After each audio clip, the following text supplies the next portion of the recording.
Yn enw i yw Daf James a fi yw cyfansoddwr Tiger Bay. Wel, mae stori Tiger Bay yn dilyn, wel, yn gyntaf mae yna 5 cymeriad gwahanol, y prif gymeriadau gwahanol yn y sioe.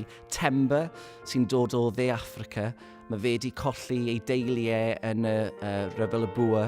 Felly mae fe wedi dod yma i'r dociau yn Tiger Bay i greu bywyd newydd i fe ei hun.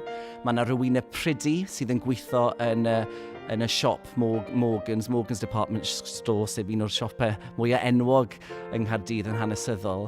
A mae hi wedi dyweddio i Seamus O'Rourke, fe yw'r meistr yn yr harbwr, ond mae hi'n mynd ar rhyw fath o siwrne eitha mawr ac yn cael rhyw fath o ddeffroad drwy gydol y sioe. Mae hefyd Marcus of Bute, sef sy'n cael ei wario gan John Owen Jones, a fe oedd y dyn mwyaf cyfoethog yn y byd ar y pryd. A oedd e mewn i gysylltu gyda ysbrydion ac yn y blaen. Felly mae fe'n treial cysylltu gyda'i gariad sydd eisoes wedi marw. A wedyn mae Ianto, un o'r Waterboys, mae fe a'r plant eraill sydd yn y sioe. Maen nhw'n treial cysylltu gyda'i rieni nhw sydd hefyd eisoes wedi marw.